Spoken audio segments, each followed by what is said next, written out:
Hello sir. ಹೌದು sir, ನೋಡಿ sir, ಹೊಸ ಕಾರ್ ಬಂದಿದೆ. ತೊಗೊಳ್ಳಿ ಸರ್, ಡ್ರೈವ್ ಮಾಡಿ ಸರ್. ನಮ್ಗೆ ಡ್ರೈವಿಂಗ್ ಎಲ್ಲ ಬರಲ್ದು, ನಮಗೆ ಡ್ರೈವರ್ ಅವನೇ. ನೀವು ಡ್ರೈವ್ ಮಾಡಿ, ನಾವು ಕುತ್ಕೊಂಡು ಅನುಭವಿಸ್ತೀವಿ. ಕೂತ್ಕೊಳ್ಳಿ ಸರ್. ನಿಮ್ಮ ಮನೆಯಲ್ಲಿ, ನಿಮ್ಮ ಬೆಡ್ರೂಮ್ ಅಲ್ಲಿ AC ಲಕ್ಸುರಿನ ಹೆಂಗ್ ಫೀಲ್ ಮಾಡ್ತಿರೋ, ನಮ್ಮ ಗಾಡಿಯಲ್ಲಿ ಕೂಡ ಅಷ್ಟೇ ಚೆನ್ನಾಗಿ ಆ ಲಕ್ಸುರಿನ ನೀವು ಫೀಲ್ ಮಾಡ್ಬೋದು ಸರ್. ಅನುಭವಿಸ್ತಾ ಇದ್ದೀನಿ. ಈ ಗಾಡಿ ಸೇಲ್ ಆಗ್ಲಿ ಅಂತ ಎಲ್ಲರೂ ಹಿಂಗೆ ಡೊಂಗಿ ಬಿಡೋದು, ವ್ಯಾಪಾರ ಆಗ್ಲಿ ಅಂತ ಬಿಡು. ನಡಿ. ಹಲೋ, ಬಂದೇ ಡ್ರೈವರ್ ತುಂಬಾ ಸ್ಪೀಡ್ ಇದ್ದಾರೆ. 5 ನಿಮಿಷ ಬಂದ್ಬಿಟ್ಟೆ. ಸರ್, ನಾನು ಡ್ರೈವರ್ ಅಲ್ಲ ಸರ್, ಸೇಲ್ಸ್ ಮ್ಯಾನ್. ಹಂಗೆ ಇರಲಿ. ಯಾಕೆ ಪಪ್ಸ್ ತಿಂತೀರಾ? ಬೇರೆ ಸರ್, ಥ್ಯಾಂಕ್ಸ್. ಇಲ್ಲ ರೈಟು, ಇಲ್ಲ ಇಲ್ಲ ಇಲ್ಲ ನಿಲ್ಸಪ್ಪ, ಸೈಡ್ಗೆ ಹಾಕಪ್ಪ.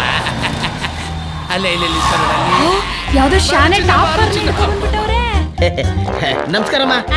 ನಮಸ್ತೆ ಮೇಡಮ್, ಯಾವುದೇ ಕಾರಣಕ್ಕೂ ನಿಮ್ಮ ಯಜಮಾನ್ರ ಬಿಡಕ್ಕೆ ಹೋಗ್ಬೇಡಿ. ಹೆಂಗಾರ ಹಠ ಮಾಡಿ ಗಾಡಿ ತಗೊಳ್ಳೇಬೇಕು ಅಂತ ತಗೊಂಡ್ಬಿಡಿ. ಯಾಕೆಂದ್ರೆ ನಿಮ್ಮ ಫ್ಯಾಮಿಲಿಗೆ ಹೇಳು ಮಾಡಿಸಿದ ಗಾಡಿ ಇದು.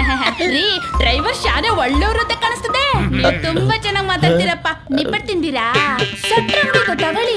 ಬೇಡ ಮನಿತೀನಿ. ಸುಮ್ಮನೆ ಇಲ್ಲೆಲ್ಲ ಸುತ್ತಾಡ್ಬಿಟ್ಟು ಯಾಕೆ ಪೆಟ್ರೋಲ್ ವೇಸ್ಟ್ ಮಾಡ್ತೀರಾ? ಹಂಗೆ ಬಾಪೂಜಿ ನಗರ ಕಡೆ ಹೋಗ್ಬಿಟ್ಟು ಅಲ್ಲಿ ಹಂಸು ಗಿಮ್ಸು ಸಂಧಿ ಗಲ್ಲಿ ಗಿಲ್ಲಿಲ್ಲ ಹೆಂಗ್ ಹೋಗುತ್ತೆ ನೋಡಮ್ಮ. ಸರ್, ನಮ್ ಗಾಡಿ ಏನ್ ಅನ್ಕೊಂಡ್ರಿ ಸರ್? ಸೂಪರ್ ಹಿಟ್ ಗಾಡಿ ಸರ್. ಗಲ್ಲಿ ಪಲ್ಲಿ ಹಳ್ಳಿ Delhi national highway state highway ಎಲ್ಲ ಕಡೆ ನುಕ್ಕೊಂಡು ಹೂವ ಬಂದಂಗೆ ಬರ್ತದೆ ಸರ್. Don't worry.